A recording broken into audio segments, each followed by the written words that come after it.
જો સૌ પ્રથમ તો આપણે ક્યાંથી શરૂ કરીએ કે માપણીની જરૂરિયાત શું હોવી જોઈએ. ખરેખર જેમ 7, 12, 8 આપણે દર વર્ષે એકવાર કઢાવીએ છીએ, ખરેખર તો 3-4 મહિને એકવાર કઢાવીને જવું જોઈએ. એમ આપણી માપણી શીટ જે છે એ પણ ખરેખર 4-5 વર્ષે એકવાર આપણે કરાવી લેવી જોઈએ. 4-5 વર્ષે ન કરાવો તો કાંઈ નહીં, તમારા જેટલા ભાગ પડે ને બ્લોકના ત્યારે તમારે તમારી માપણી શીટ કરાવવી જોઈએ. આપણે બાપ દાદા વખતથી આજથી સુધી કેટલાય એવા સર્વે નંબર બતાવો જેને આપણે પોતળો ન કહીએ અબોર્ડ પીડ્યો છે, એમ એવા અબોર્ડ સર્વે નંબર પીડાવે કે જેને જિંદગીમાં માપણી કરાવી નથી. એટલે સરકારે 30 વર્ષે એકવાર પ્રમોલ્ગેશન કરાવવા જોઈએ આવી એક જોગવાઈ છે, જેથી કરીને સર્વે નંબરના કબજા કોના ક્યાં છે ખબર પડે. કારણ કે આપણે હાથે ઘરે ને ઘરે ભાગ પાડી નાખીએ છીએ, રેકર્ડમાં તો ક્યાંય ખબર જ નથી કે અમે 3 ભાઈઓ છીએ, આમ કે લીટા કરી નાખ્યા, ઊભા છે કાઢ્યા, સરકારમાં તો ક્યાંય રેકર્ડ છે નહીં. હવે એમાંથી પાછું એક આડો રેટો કે મારા છોકરાને આપું, એમાંથી વળી કટકો વેચી નાખું, ચતુર્સીમાં આપણને હાંચી નાખતા નથી આવડતી. પરિણામે સરકાર આપણા વતી આ કામ કરવા બંધાયેલી છે. એટલે સરકારે જુદી જુદી જગ્યાએ આખા ગુજરાતમાં રીપ્રમોલ્ગેશન કરાવેલા, પણ 2014માં એક સૈદ્ધાંતિક નિર્ણય લેવાનો કે આખા ગુજરાતમાં લિટિગેશનના જે તકલીફો છે એમાં રેવન્યુના કર્મચારીઓ એટલે પ્રાંત કલેક્ટર્સ અને આ કેસ SSRDમાં ન જાય, આ કેસ સેટલમેન્ટ કમિશનરમાં જાય, ત્યાં વર્કલોડ વધે છે. ઓલરેડી આના કારણે સિવિલ કોર્ટમાં પણ કેસનું ભારણ વધે છે. એટલે એવો નિર્ણય લેવામાં આવ્યો કે આખા ગુજરાતમાં રીસર્વે કરીએ. નિર્ણય સૈદ્ધાંતિક દ્રષ્ટિએ સારો હતો, પણ હું જે એમ કહું ને સારો હતો તે સામેવાળા માણસો જે ટમેટા અને કાકડી ગોતવા માંડી જાય ગરમણી પર કાકડીએ. કારણ કે જે પરિણામ આવ્યું એ ખરાબ આવ્યું, એક પણ સર્વે નંબરની સાચી માપણી નથી થઈ. એટલે નિર્ણય સાચો હતો, પણ જે કામગીરી થઈ એ આપણે આપણું રેઢું ખેતર મૂકી અને ચારધામ જાત્રાએ વયા જાય અને દાળિયા જેવી ખેતી કરી દઈએ આપણને એવી વેઠ ઉતરી.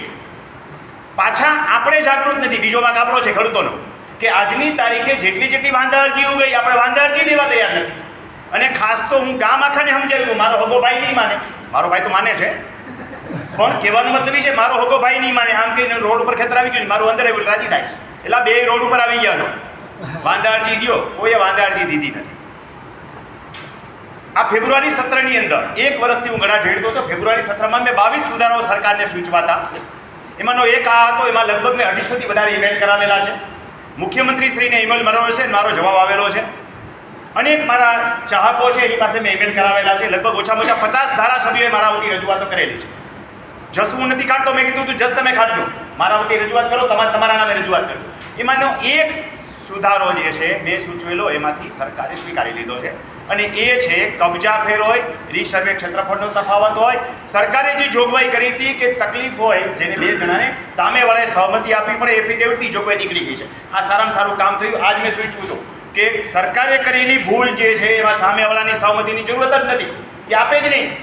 ખેડૂતને ખબર નથી પડતી, તમે ભૂલો કરી છો તો તમે સુધારો. અને સરકારે આ જે ભૂમિ સીમાંકન પદ્ધતિ આપી છે આપણને નવી SOP 15 પાનાની, એમાં સ્પષ્ટ જોગવાઈ કરી છે કે સામેવાળાની સહમતિની જરૂર નથી. હવે ખેડૂતોને આ વિડીયોના માધ્યમ દ્વારા મારે ખાલી એટલું જ કહેવાનું છે કે તમને ખબર છે ચાહે નથી ખબર, વાંધા અરજી આપી દીધી, તમારે કશું કરવાનું નથી. તમને ઘણીવાર એવું બને કે આપણને ડાયાબિટીસ છે, આપણને ખબર જ નથી, ઓપરેશન કરાવવા જાય ત્યારે ખબર પડે છે કે ડાયાબિટીસ છે. બીપી છે આપણને ખબર જ નહીં, ફટની પડી જાય ત્યારે ખબર પડે છે કે બીપી છે. કોલેસ્ટ્રોલ વધારે છે આપણને ખબર જ નથી, ઓપરેશન કરાવવા જાય કે છાયા પડે છે તો ખબર પડે છે કે આવી છાયા પડી, છાયા હું પડી. ત્યાં સુધી એટલા જ મીઠાઈ આપણે અહીં ખાઈ છીએ, 5 ખાતા હોય એટલા 10 ખાઈ છીએ. જો ખબર પડી જાય તો ટાઈમસર આપણે કેરફુલ રહીએ. ખેડૂતને ખબર જ નથી વાંધાની કે પોતાનામાં શું તકલીફ છે, તો આનો એક જ ઇલાજ કે રીસર્વેની હવે આજે ભૂમિ સીમાંકન પદ્ધતિ છે, ગામે ગામથી ખાસ કરીને જ્યાં રીસર્વે થયા છે ત્યાં દરેક ખેડૂતે વાંધા અરજી દાખલ કરી જ દેવાની. ફરી વાર તપાસ થશે, વાંધો નહીં હોય તો ક્યાં કંઈ આવશે. તમે ડાયાબિટીસ ચેક કરાવવા જાઓ, ન હોય તો ક્યાં આવે છે ડાયાબિટીસ નથી કહી દઈએ તો તમારો વાંધો નથી જ નથી. અને હશે તો એની આખી સમિતિ નક્કી થઈ છે, એના માટે હું સમય નથી બગાડતો, એ તમારો વિષય બી નથી. એ જેને કરવાનું છે કામ એ કરશે. આ વખતે આપણે આશા રાખીએ કે બહુ વ્યવસ્થિત રીતે અને સારી રીતે નિર્ણય લેવાશે.